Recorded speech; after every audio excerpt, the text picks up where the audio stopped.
Life is full of things to manage. Your work, your family, your plans, and your treatment. Consider Kesimpta, ofatumumab 20 milligram injection. You can take it yourself from the comfort of home. If you're ready for something different, ask your healthcare provider about Kesimpta and check out the details at kesimpta.com. Brought to you by Novartis Pharmaceuticals Corporation. Welcome to episode number 49 and another installment of Direct Connections. Returning to the show to talk Mopars with me for the third time is our friend Jonny Mopar. When Jonny and I talk Mopars, we have a good time, and sometimes we get a little amped up, so please know that there is some colorful language in this episode that may be unsuitable for younger listeners or those sensitive to bad words. So without further ado, if you are a Mopar enthusiast, then you are in the right place. Don't go anywhere. You're tuned into the best Mopar enthusiast-driven podcast on planet Earth, and I'm your host, Chris Albrecht, better known as the Mopar Hunter, and this is Talking Mopars, Direct Connections.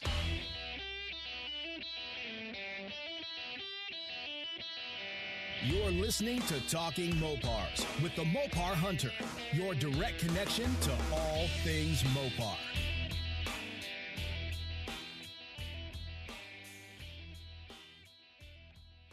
Ladies and gentlemen, once again for Direct Connections, we have our friend Jonny Mopar. This is the third time Jonny's been on the show. Jonny, it's always a pleasure to have you on the show, buddy. How are you doing? I'm doing really good, Chris. And yourself? I'm doing great, man. You know, just hanging in there. We got wildfires all over the West Coast right now, so Yes. air quality is poor. But in the old studio here, we're doing okay. So Right on. perfect for an episode of Talking Mopars, Direct Connections with Jonny Mopar once again. Now, Jonny, you and I were just talking off air about the Ram Chargers and something unique about them that I didn't know about. Tell us about that. So probably about 11 years ago when I bought my Duster, this guy he re-chromed bumpers, and he was up in the high desert area down here in Southern California. Anyway, I took my Roadrunner bumpers, my Coronet bumpers, and my 72 Charger bumpers to him to get re-chromed. And then, long story short, we were BSing. He had a Duster there that was just a shell. I won't get into that story. We'll save that for another time. But I bought this Duster off of him. But something else, he had a lot of cool stuff. He had like Hemi Roadrunners and GTXs. Like this guy had the bomb stuff, the good stuff, right? Where does he live? High desert. I think it was. I think that was Palmdale. Somewhere up around there. But he had a lot of cool stuff, tons and tons of stuff, and a lot of restored cars, like really nice high dollar stuff. Yeah. He had a 340 Barracuda Formula S you would have liked. Oh, nice. Yeah. And over in the corner, he had a Ram Charger. Now, I think I don't remember it correctly because I thought it was a 79. And this Ram Charger is a pop top. They call them pop top Ram Chargers, but they're called half doors. They're called pillarless. Basically, the door frame, instead of going all the way around the door glass, it's not. There is no frame around the door glass. That top half, basically the top of the door frame and the back portion, that it almost looks like somebody did it out of their garage. Like they cut it off of the door and then welded it into the roof of the removable top for the Ram Chargers. So basically, when you pull the top off of these things, it looks like a convertible. It just has the windshield, the little wing window, and then there is no door frame around it. It's just wide open all the way through the truck. Wow. So it's pretty cool. Yeah, he was telling me how rare these things were, and I thought, man, I was like, well, I've never seen one. It was a pretty cool thing to see. And then, when we talk, we've come up with a couple of trivia things, and I thought, man, that's a cool thing to talk about. I had thought of it, so I wrote it down in my phone. And then I think last time we talked, we were talking about doing the tin grills, or maybe we were talking about trucks. I don't know what it was, but I was thinking, okay, I want to talk about this next time we talk.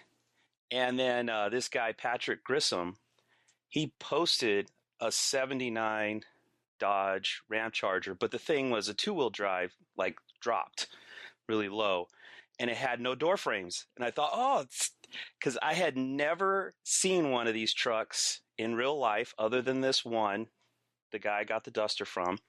And I'd never seen one even on Facebook until this guy posted his. So, of course, I hit him up like, you got to tell me about these things, because I was thinking, was it low production? They do it certain years or whatever, because I had thought it was a 79 that I had seen. And then seeing his, which was a 79, and then I went online and I was trying to look at pictures, and you see some with 73 grills, 72, 73 grills. It's kind of all over the map, but you know how easy it is for those trucks to swap grills around on.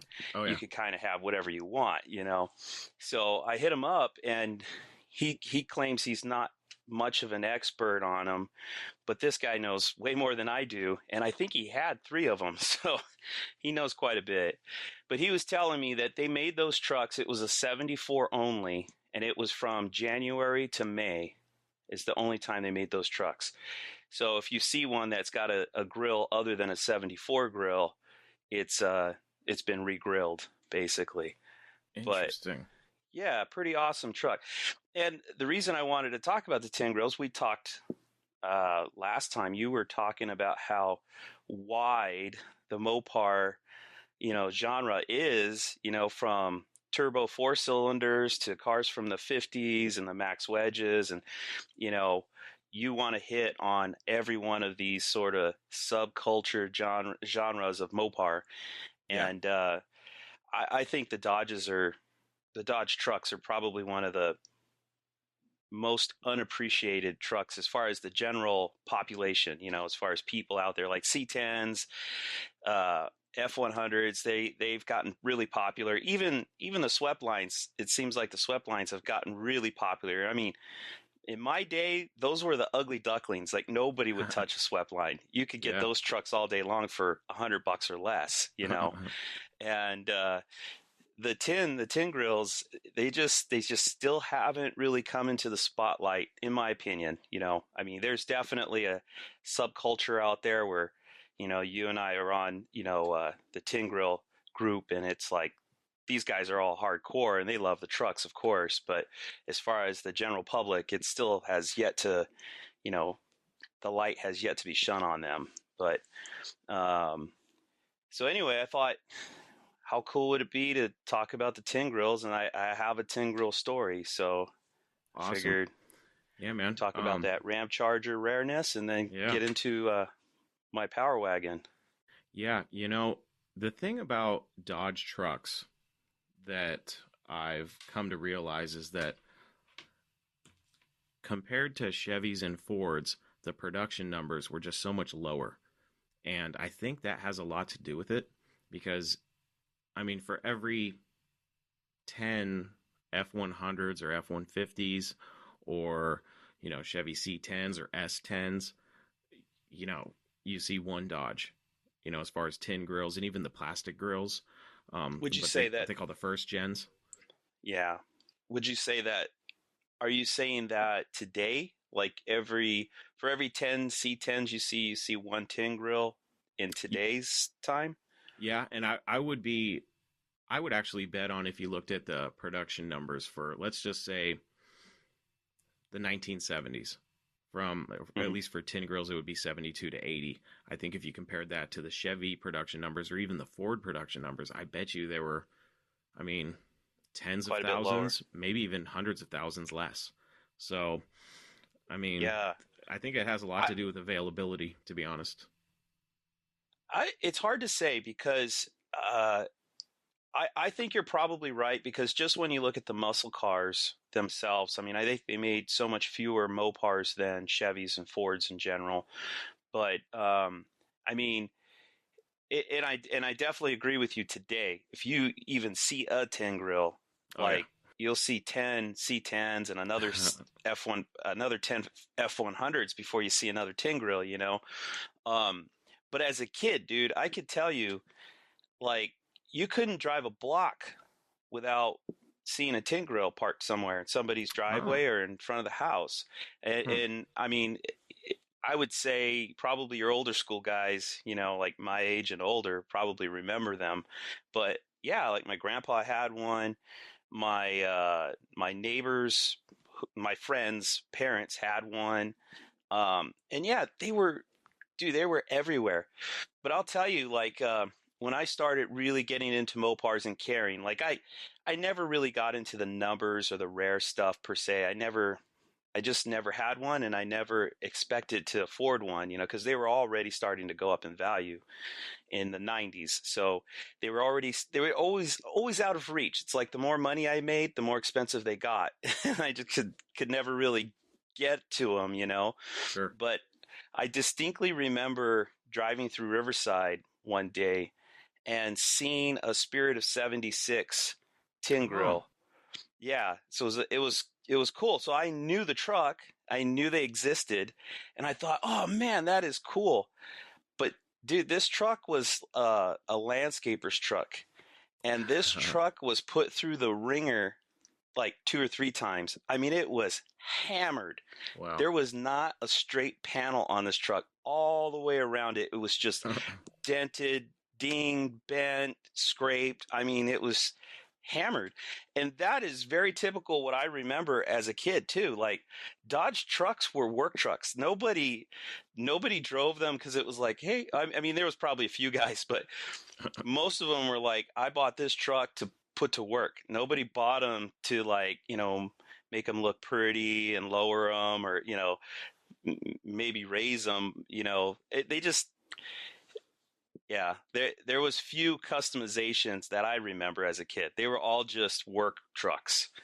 And I think that carried through all the way through the 90s and stuff. So, maybe in the 90s you started seeing guys kind of retro, like, yeah, that's cool, let me fix it up, but yeah, well, the one big problem I've seen in the tin grill community, and everybody who owns one can attest to this, and that's that the aftermarket support just isn't there.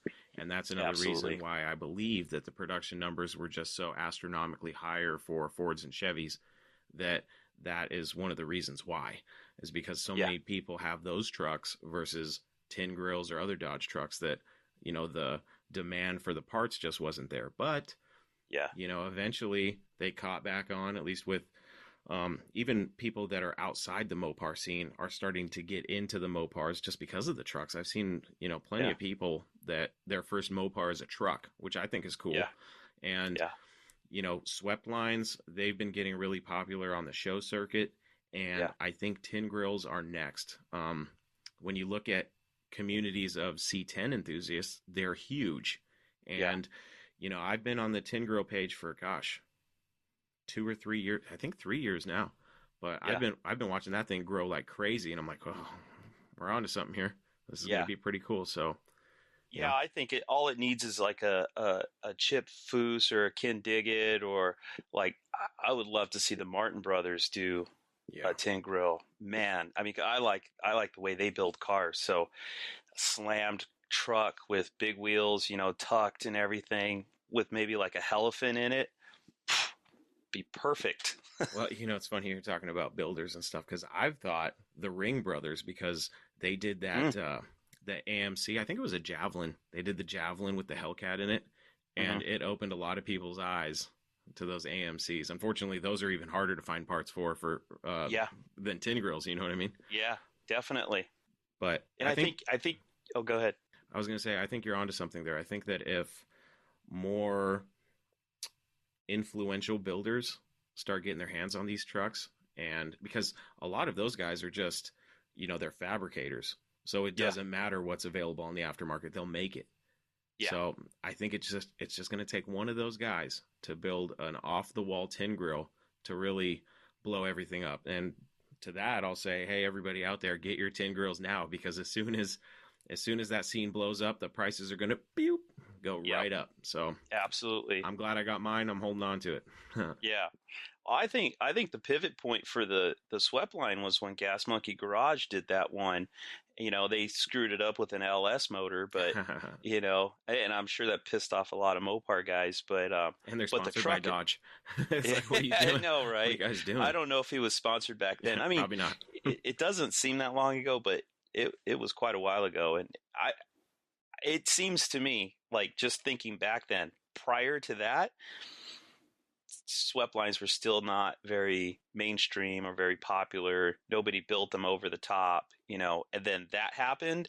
And it was like, now you started seeing swept lines pop up all over the place. And it's like, yeah, they're a very unique truck, and they really stand out in a car show. You're not going to have 10 swept lines lined up next to each other. You're probably going to be the only one, maybe there'll be another one that's bone stock or something, Well, now that Holley offers the swap kits for the tin grills for modern Hemis, that to me, that says a lot about how the aftermarket is looking at those trucks, and I think they're testing the water. So yeah, if anybody's interested in that swap, go out there and buy those mount kits, because as soon as we show them that there is a demand, more parts are going to come out. So that's what I'm looking forward to.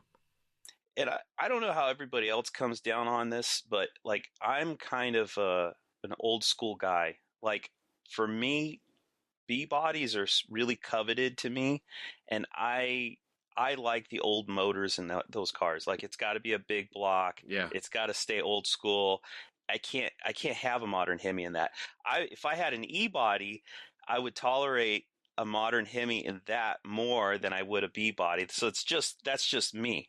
Sure. But when it comes to trucks, man, like, they were never like, you're not going to get a truck with a Hemi in it or a 6-pack in it, and it's like, that truck's coveted, and you can't do that modern or customization stuff. It's like, no, for me, it's sort of my release for customization. It's like, man, blank canvas. When it comes to a tin grill, like, there is no sacrilege. You can't do anything to them and screw it up. Everything you're going to do to it is going to make it more awesome, more badass, and like, the more custom you make it, the better. So it's like, if I had the money, yeah, I would totally put, I don't know if I'd be able to afford a Elephant, but that'd be pretty nice, but I would put a modern Hemi in a drivetrain, or that drivetrain into an old tin grill, like, no problem. I wouldn't have any trouble doing that. Yeah, I know exactly where you're coming from when you talk about B bodies. I don't know why, but I kind of feel the same way. I would feel weird if I had like a, I don't know, 69 Super B, and I was like, I'm going to put a modern Hemi in it. I would be weird about it. I mean, I'd still do it. Don't get me wrong, but there is that idea of, oh gosh, it would be cool to have a 440, 6-pack in it or something. But, I said on a podcast or two ago, I forget exactly when I said it, but I talked about doing a modern iteration of a A12. With a modern Hemi, but the 6-pack fuel injection. Yeah.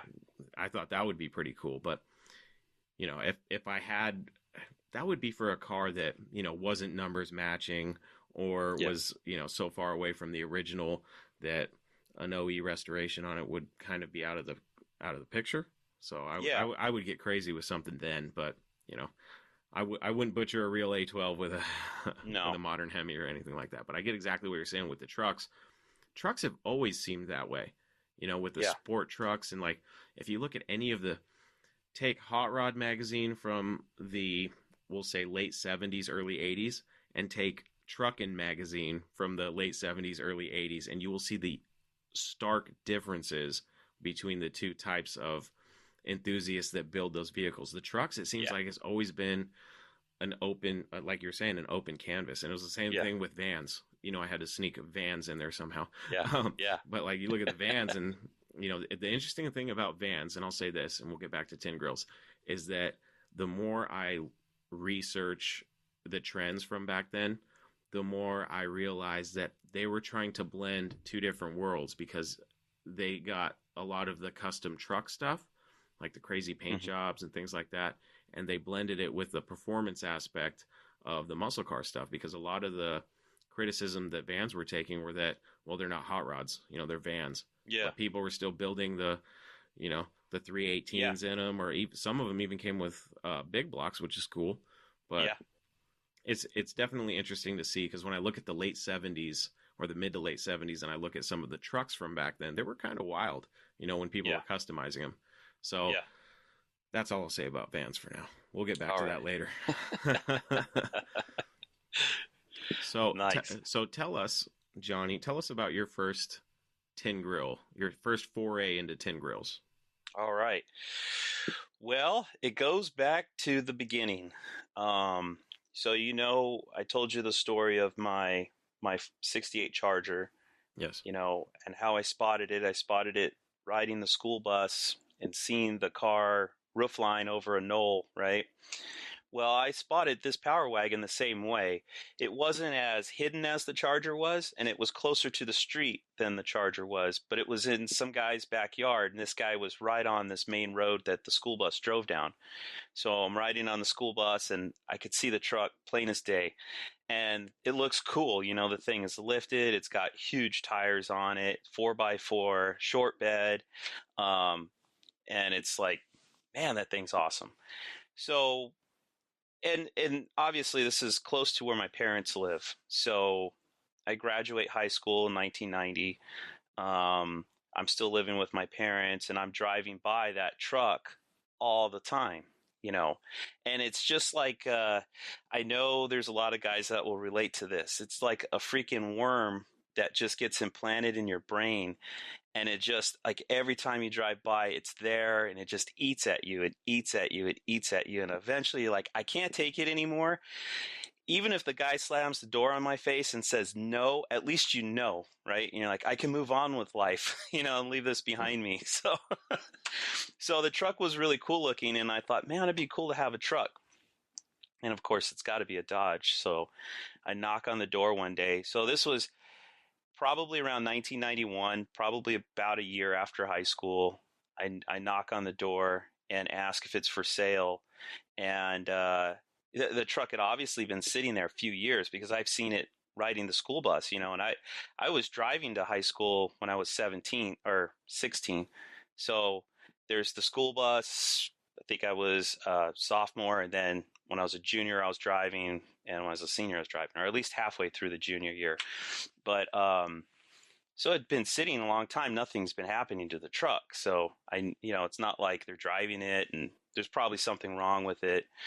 So I knock on the door, and I think it was an uncle's or something like that, and they had to check, and then I had to come back later, a few days later. Yeah, he'll sell it, but he wants $300 firm. Like, won't budge on the price. Firm on the right? 300. Okay. This is 1991. $300 was worth a lot more money. Sure. You could buy a house with $300, Chris. I mean, come on. Just kidding. So $300. I can't even remember how I got this thing home. I think either my dad helped me. We threw a chain around it and drug it home, because it was a few miles, 2 or 3 miles from my parents' house, or maybe my buddy helped me. I don't remember. It's been so long ago, but and I didn't. Coming up with $300 back then was way harder than it is now, So it took me a while to have the money to do it. Sure.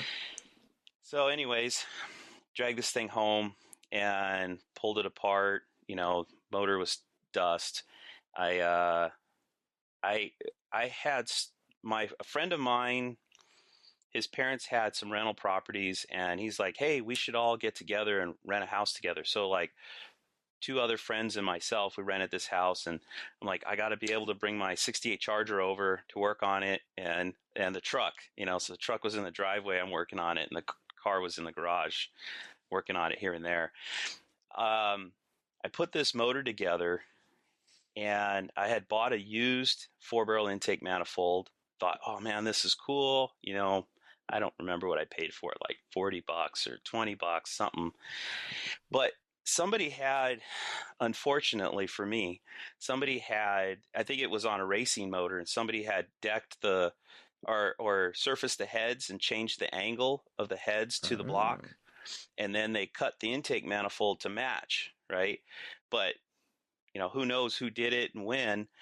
When I bought this thing at a swap meet, it was like there's no information on it. I didn't know there was any problem with the intake manifold, or that those angles had been changed. So I put this thing on the top of my motor that I just spent all this money rebuilding, go to fire it up, it sounds bitching for a few seconds, and then it's like this thing's running like crap, man. I mean, I'm like, what the hell? And the more throttle you give it, just sounds more and more sick. You know, it would idle, but as soon as you give it throttle, it sounded awesome for a second, and then I'm like, what the hell? Oh, man. I couldn't understand it. You know, you're going through everything, the carburetor, the distributor, the plugs. Like, it's like, what the hell's wrong with this thing? And I think I tried to start it again. It just wouldn't start anymore. It wouldn't run. I'm like, shit. So I think I just surrendered to the fact that I'm going to have to pull this motor apart. Like something went wrong inside this engine. And first thing I did was I put a pan under it to drain the oil, and the oil was coming out like water. I mean, it was so thin, and you could just smell the gas, you know. And I'm like, oh, dude, how do you get gas in the crankcase, you know? So pull the carb, pull the intake, and then you can see, because it's a small block, it's got I had like the Felpro type gaskets on it. You could see the impressions where the intake was squishing against the head on the top of the gasket, and on the bottom, nothing. Like they were just, it was so loose that gas, it was all wet with gas. Gas was down by the lifters. I mean, it was just, it was bad. And pulled the motor back out, pulled it apart, and all the pistons just had like all these melted lines on them where the friction of the gasoline between the cylinders and the piston, it just melted into the piston. So it ruined the pistons. The cylinders were still good, you know. So luckily all my machine work was okay. So I had to buy a new set of pistons and rings, and I had to start all over on it, which when you're broke and you're just starting off and you're not making very much money, that's a hell of a lesson to learn, you know? Yeah. But anyway, I put a 455 lift, 340 cam in it, you know, purple shaft cam. Dude, I love those cams. Those cams are great for the street. And I don't think I've ever heard a bad thing about the purple cams, to be honest. No, this dude, I love that thing. When I fired that thing up after I fixed everything, oh man, it sounded like a freaking Top Fuel car. The headers were just, you know, hanging below the truck, and I didn't have exhaust yet, but the thing is just cackling like crazy. It's like, man, that's pretty awesome. And it's a relatively small cam, you know, compared to some of the bigger cams out there. But yeah, that truck ran real good. It ran hard. So that little 318 put in some work for me over the years. How long did you have it? I think I had that truck. It was probably around 8 years or so, 8 or 9 years. Yeah. It went, yeah, I went through quite a bit with that truck. And clearly it was on the outer ring of the circle, and that's why you don't have it. Unfortunately. Yeah, unfortunately. Well, you know, back then, dude, I mean, even though $300 was a lot of money back then, it was just Dodge trucks were way more worthless back then than they are today. Shh, don't say that. Oh, sorry. For all those guys shopping, that's good. For the sellers, that's bad. So how many tin grills have you had? So I had that one. I had my 79, which I was taking to the track and playing with. Was that the purple one? That was the other purple one. How many purple ones have you had? 2. Okay. So I had, the Power Wagon, when I pulled the motor out the first time, I had jammed it all plum crazy purple. You know, I was going to go purple on this thing because I just really loved that color.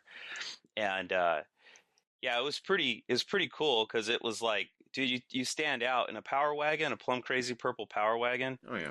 It's like, you know, everybody knows who you are. I had jammed it. I got the motor running in it and stuff. Then I primered the whole truck. And then later on, me and my buddy, we're out there like outside, you know, bugs flying all over the place and just painting the thing plum crazy purple, you know. And it wasn't a great paint job, but it's still, for me, it was perfect for what I was doing because it was just a Thrasher truck anyways, So you had a Power Wagon and you had a two-wheel drive that you took to the track. Yes. And then Okay. I had the 76, which used to be my buddy Dennis's truck, and then I bought it, and then he bought it back, and then I bought it back, and then he's got it now. And then I have the Power Wagon I have now, which is a 79 4x4. And the parts truck, we won't count, but 4 or 5. And then I had a 76. I think it was a 6 or 7. Had the verticals in the grill, side markers or turn signals. And I sold that to my friends in Denmark. So in Denmark? Yeah. I have some friends from Denmark. They're huge gearheads. So really, the Andersons, Fleming and Charlotte. So there's a tin grill in Denmark right now. There Jonny is. Mopar tin grill. There's a Jonny Mopar tin grill, but there's also my buddy Ed Black had a 73, I think, long bed, 2-wheel drive with a 400 in it, and they bought that truck too. So they have there's at least 2 tin grills out there. Wow. I've never, that's one thing I'll say about Talking Mopars is I get a lot of messages from people in other countries, and the Mopar followings in those other countries, I mean, they're just as loyal as here. It's pretty cool. Yeah. I didn't realize it. Especially Australia they're really huge about Mopars because they have all those crazy Mopars that you don't see in the States that we didn't get. So that's pretty cool. I want to dive deeper more into that stuff. I'm gonna try to bring I need an Aussie to come on the show. Hit all these genres. I mean, you've got a lifetime supply of shows, I think. Yeah, between the crazy Valiants and stuff that they got down under, and Brazil, they have those crazy Chargers that are like A bodies, but they have like little subtle, hints of the Charger, like the window in the back and the grills on those things. They're awesome. If I could find a way to import one of those Chargers to the United States, I would absolutely love to do that. I just don't know how to go about it. I'm gonna have to look into it because they're just so cool. The first time I saw one, I was like, "What in the hell is that?" And then I'm like, "Charger? What the hell?" And and they have so many. The variations of models that they have in other parts of the world it's crazy. So I can't wait to dive into that because I really know nothing about them. I mean, a little bit, but I just think it's pretty cool that they carried a lot of that. 67 through 69 A body, like Dart specifically body style, through like the late 70s or the mid to late 70s, which is crazy to me. Like one of them I saw was a 76, and I was like, gosh, that if you showed that to somebody that really wasn't too into the Mopar world, and you said, oh, there's a 69 Dodge Dart, it's customized, they probably wouldn't even question you. That's how similar they are. So they're pretty cool. But back to your tin grills. So you sold a couple to some guys in Denmark, or you sold yours and your buddy sold his. You've posted pictures of the 2-wheel drive, the purple one that you took to the track. I want to know. Yeah. I want to know more about that. Oh, okay. Well, I think I was on Classic Car Trader, I think is where that one popped up, and it was just a bone stock height, but it was a short bed, D100 out in, I think it's called Anza. I think it was out in Anza out here. So it's sort of like out in the hills, it's very rural where that is. So I go out there. I think the guy was asking like $1,200, and it had 7-inch rims or 6.5-inch rims on it. So they're a little wider, Okay. And then it had dog dish hubcaps on it. Nice. The rims were painted silver.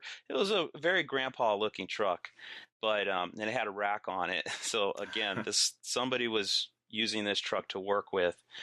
So I drive out there and, I offered the guy $1,000, and I bought it for $1,000 and drove it back. My buddy was just like, what are you doing buying this fucking thing? Oh, sorry for the F-bomb. You're going to have to, I'm trying not to cuss so much too, but I just keep loose tongue. I bite my tongue every episode, trust me. You guys would be Sorry about surprised that. if you saw what I edited out of my podcast when I'm by myself. I should put together a blooper reel. I think that would be pretty funny because I say some outlandish stuff. But Yeah, your podcast is really an hour long, but you had to cut it down to a half hour. Sometimes that actually does happen. Sometimes I'll be talking about Project Car of the Week, and I'll be like talking good about it, and then I'll just go off on this trail and go, you know what, actually this is a piece of shit, I don't even know. And then I realize, what am I doing here? So I back off and I just delete that, and I go back and I'm like, nah, we can't be that hard on these cars. But hey, with that tin grill, it wasn't purple when you got it? No, it was brown. Oh, okay. It was brown. It had missing trim on it, and even back then you couldn't. They had so many variations of the trim on those trucks. It's not like you could go to the boneyard. If you did, you would find one that didn't have your trim. It had the other trim, you know. So I just took all the trim off of it and ground all the rivets off of it, other studs or whatever. And yeah, I remember I had I think this was around 2000. Well, I should back up. I got my buddy John Jones, who used to own General Mayhem before me, right? And he dropped the truck for me. So he did the axle flip in the back, and he had cut the springs up front, and you know, he actually he shortened the lower control arms to get the wheels straight. Uh-huh. So it was fine as long as the truck was going straight, but it really did screw up the geometry, because when that truck would go around a corner, forget it. It was sketchy. So I never would go fast cornering. I was just straight. But my buddy got me into drag racing down there at Qualcomm in San Diego, and I had just bought a 02 quad cab Dodge, you know, big truck, behemoth, and I was like, well, you know, I'll take that first. And it went like, I think it was 11 seconds in the eighth, which is crazy slow, sure. You know.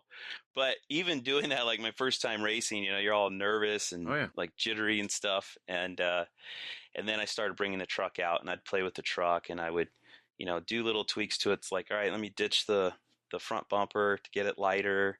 Let me get rid of the sway bar up front. Let me, you know, I took the rear tire out at one point, but I think it did better with the tire in, the extra weight in the back, you know. I put drag shocks on it, competition engineering, adjustable shocks, like 90-10s up front, and what are they, 70-30s in the back.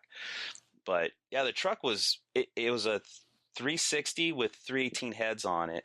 So the thing was like a torque monster. So out of the hole, like this truck would just torque up.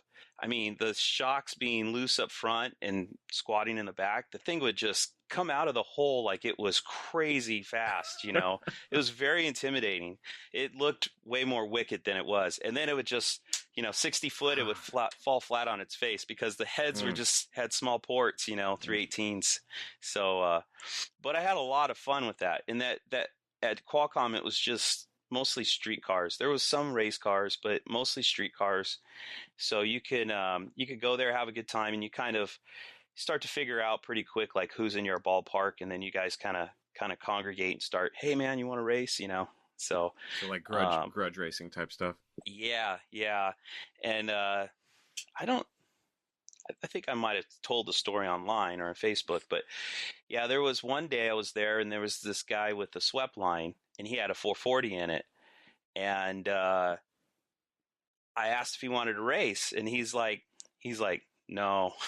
He didn't want to race me because he was so intimidated by how my truck would launch. It looked freaking crazy. You know, the left would lift up. The tire didn't come off the ground, but you could just see the front left corner of the truck is just like in the sky, you know, and the right rear corner of the truck is just squatting. And when I had the spare tire under the bed, there's like this long stud, you know, there's that strap that goes underneath the spare tire, and there's a stud that goes through it. And then that stud, because the truck was so low, it would hit the ground and throw sparks. So it just looked crazy, you know. So he wouldn't race me. And then his mom was there because he was a young guy. Of course, I was younger back then too, but his mom comes by and she's like, "Oh, that's my son in that white Dodge truck. You guys should race." And I go, I asked him to race. I go, "That'd be pretty cool." She's like, "Yeah, it'd be cool. 2 Dodges going down the track." And I'm like, "Yeah, tell him I'll race him, if he wants to do it." So she had to twist his arm to get him to race me. Tell him to grow a set of balls and get out there. Right. So we get out there, and I was cutting pretty good lights back then, especially there. It's like when you have just general public people out there, they cut terrible lights, and I think with the intimidation, he was a little intimidated and nervous, but I dropped a perfect light. Just boom. And so I tree him big time, right? And I get I'd say at least a half a truck length on him before he finally, is moving. So about 60 foot or so, I'm done. I have no top end, no more horsepower. The thing was making 300 horse. So it was all out of the hole. And then after that, it was you're just cruising to the finish line. It sounds good, but it's just not making tons of power. Well, his 440, he's just starting to come alive now. And then he's just pulling me in. So we get to the finish line and I take him by a bumper. Oh. I mean, it is a sliver. I beat him. So it was we get back and I'm like, yeah, I took him out, everybody's high-fiving you and stuff. And it was pretty awesome. It was pretty epic, and then, cause it was a close race, you know, and, he wanted a rematch. And I said, yeah, sure. I'll rematch you. And then of course, now he knew how fast his truck was compared to mine. He knew he was faster than me. So he left on the yellow. He left on yellow. He did. He had a much better light the second time around, and then he beat me by a fender. So, yeah. Well, that's good. But you may have changed that kid's life right there. Maybe he might still be racing today, going, one time this guy called me out. I know. He's on the top fuel circuit now. Right? Oh God! Can you imagine his mom going up to him like, "Don't be such a pussy. Get out there." Oh God! Do you need me to drive it for you? Right. And then he loses, and he's like, "Damn it, Mom! I told you." See? And then she forced him to go back out. She's like, "Leave on the last yellow." Right. That's calm funny. Down. That is funny. So that truck was your first vehicle that you were taking to the track, aside from your O2, but that was what got you into drag racing? Yeah. Cool. Very cool. Yeah. And it was just the street race stuff, like the Friday nights, test and tune or legal street racing, that kind of thing. So Qualcomm, was it a legit track, or was it something they set up on the weekends? No. Or tell me about that. I'm trying to envision it in my head. It used to be the San Diego Chargers used to play football there. It's like a really old football stadium. I think they were long gone. They moved, I don't know if they went to a different stadium in San Diego and then before they left San Diego. But, and I want to say the Padres the baseball team played there as well.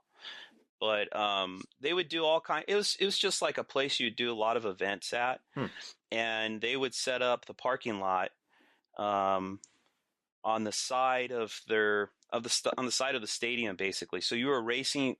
The main street in front of it is called Friars Road. You were racing towards Friars Road, and the shutdown area where you'd actually be kind of going uphill towards that road. So it's kind of nice to slow you down. But the track sucked. I mean, it was not like a no prep type thing. Yeah, it was totally no prep. Wow. Yeah, totally. So, did I talk about my Roadrunner? How it ran? When I ran my Roadrunner there, it would run an 8.6 in the 8th. And then when I took the car to Qualcomm, didn't do any changes to it. It ran an 8.1. Yeah, so it was like a half second. Yeah, I think you were saying something about that. When we were talking so that about you racing that thing. Tells you the difference between the track quality. I mean, my car had problems with hooking up anyways, but definitely the track was a big factor. Interesting. But yeah, so back to the Power Wagon. So let's see. I've got the motor in it. I painted it plum crazy purple. It was just like one of those things. It's like one of those life trucks, you know, it kind of teaches you about life, I guess. I remember driving one day and I lost the brakes on that truck.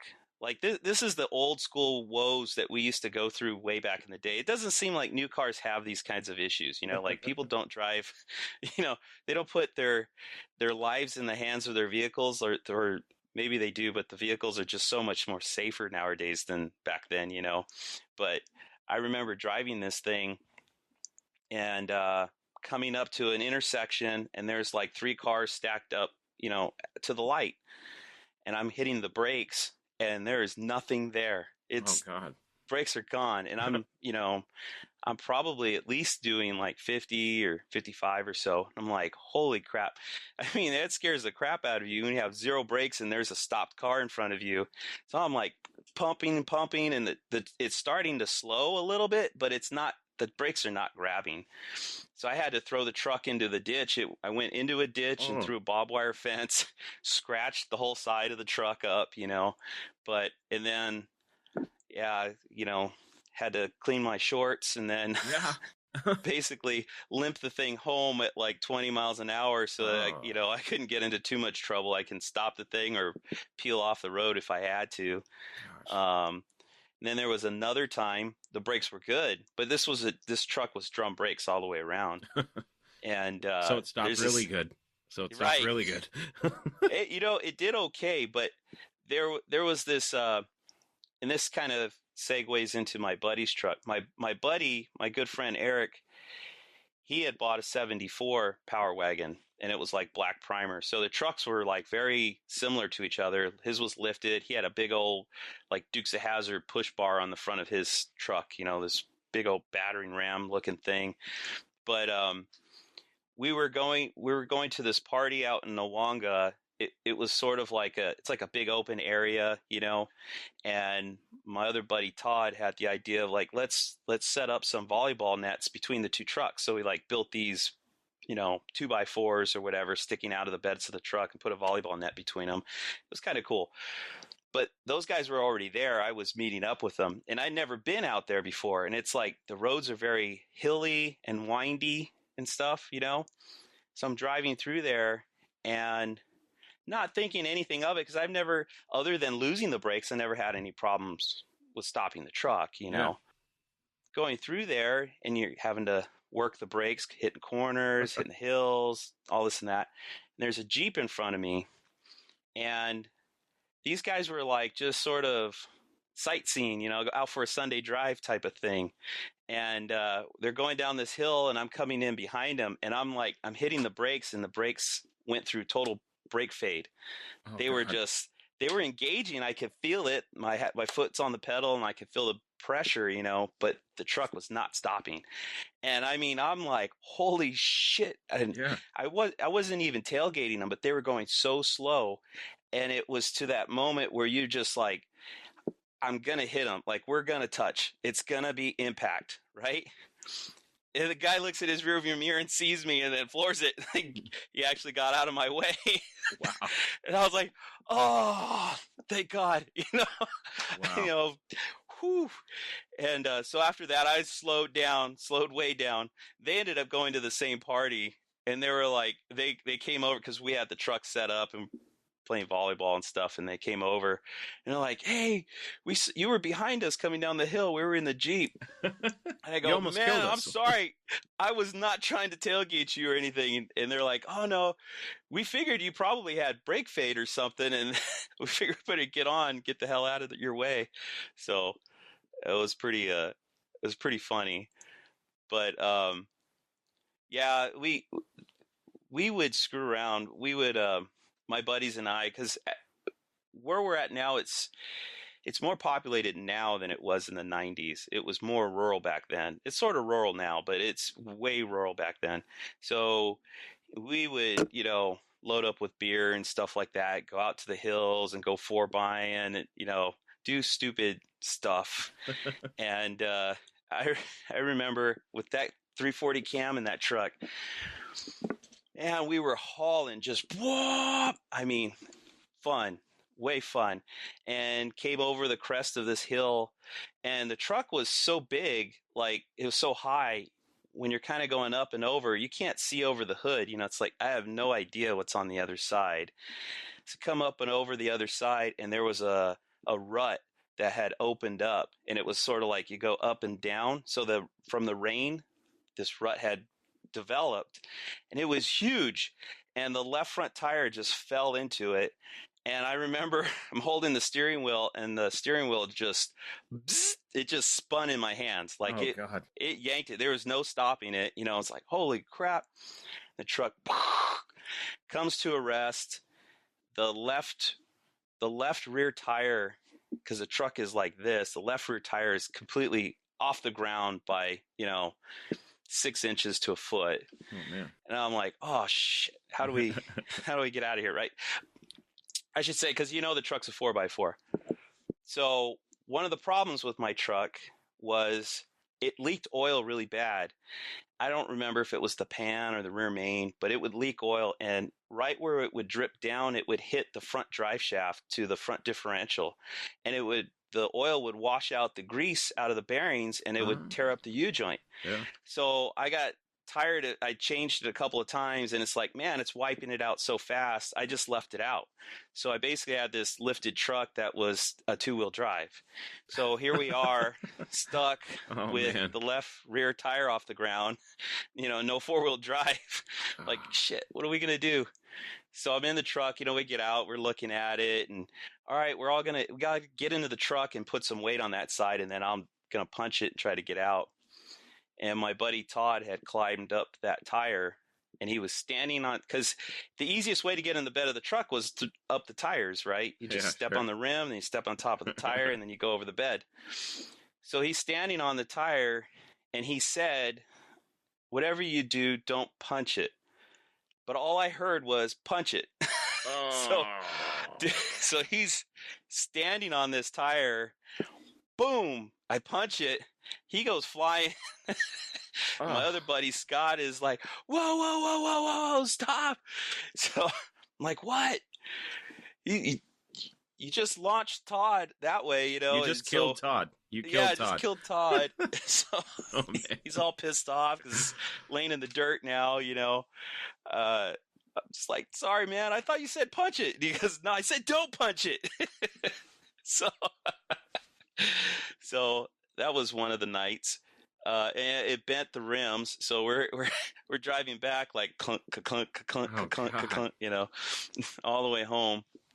There was some other night we got flat tires out there, and man, it was crazy because the truck was pretty loud, and I think the collector gaskets probably blew out on it, and I just drove it anyways, and we get these flat tires, and I limp the truck home. We get home in like, I want to say half hour to an hour later or something like that. Some guy's knocking on my buddy's door, right?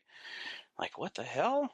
So we go outside, and this guy is there with a freaking, I think it was a shotgun. And he's got his wife, and he's got his daughter. And he's like, what were you guys doing out there on my property? And we're what the hell? Yeah.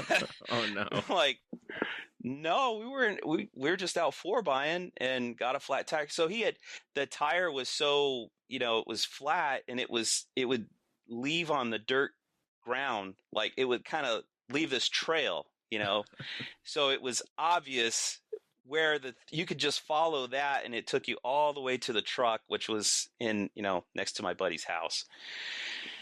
So it was like, holy shit, this guy has got a freaking shotgun. He's threatening us. And he's like, you guys stay off my property, blah, blah, blah, And I didn't know it at the time, but my buddy, he had a gun. He had a gun in his back, and he was like, he said, dude, if he pulled up on that shotgun, he's like, I was going to shoot his ass. But he never did. He always kept it kind of like pointed to his side, Yeah. And then it turns out my buddy Todd knew the girl, like they went to high school together, and he was like, I don't remember her name, but is that you, such and such? And she's like, yeah. And, and it's like, he's like, look, I know your daughter, and like, we're not screwing around. We're not stealing stuff or, whatever. We're just out for buying. And the guy finally calmed down, but I think he was a tweaker. I think he was like on something, and is just like super paranoid that, people are coming through their property. And the truck was so loud. So I was probably really far from his house, but it sounded much closer because the truck was so loud. And then you're out in the hills, like sound carries pretty far out there, So that was a crazy night. How about all the times you knocked on doors to buy cars? You never had a shotgun pulled on you.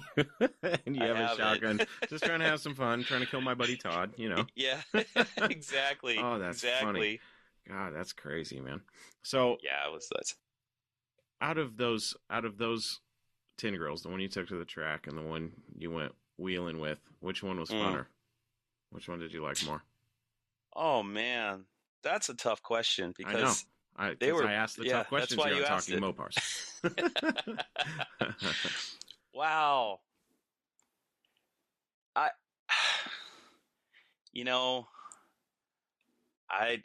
can't answer that. Honestly, I had so much fun with both trucks at opposite ends of the spectrum. Sure. I mean, it was just totally different experiences. And then, with the Power Wagon, my age, I was really young and we were doing stupid stuff. Like I said, we'd get drunk and go out there. We would drink and go out into the hills and just go thrash on the truck, and have a good time. And the drag racing with the lowered one was just a whole different kind of fun, So, and I was older when I did that. So it's like, if you would reverse them, I probably wouldn't appreciate them as much, So I don't know. I would probably say, if I had to pick, if you forced me, I'm going to go with the Power Wagon. Yeah. It's probably more fun, more epic, Sounds like it. Yeah. So I'll get right into the big story. Yes, I was going to ask you about this, but I wanted you to lead us there. So go ahead. Yeah, I think we're there. Now. It's time.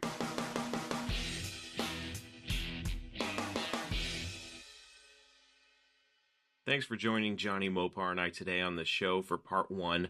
Part 2 will be out next week, so be on the lookout for that. I know I left you at a cliffhanger. The next story is crazy.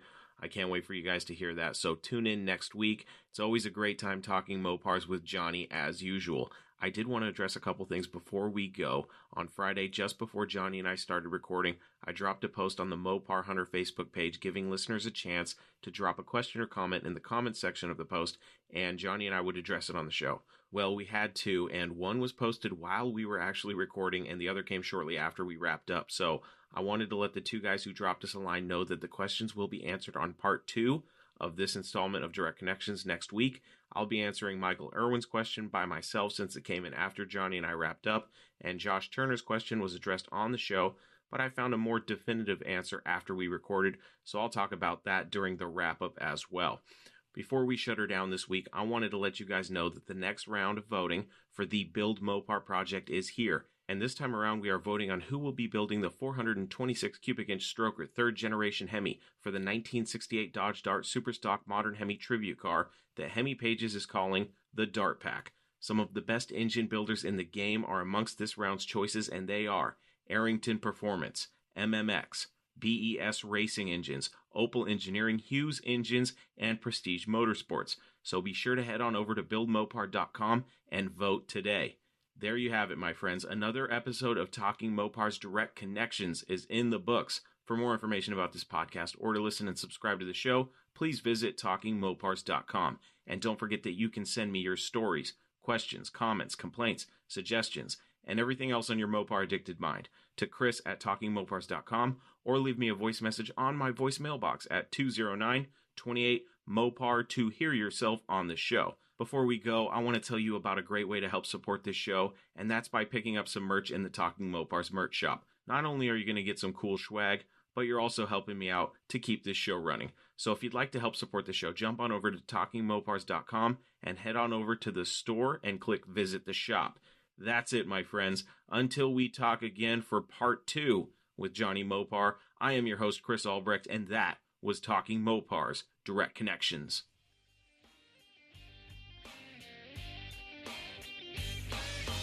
Thank you for listening to Talking Mopars, your direct connection to all things Mopar. Until next time, remember, no Mopar left behind.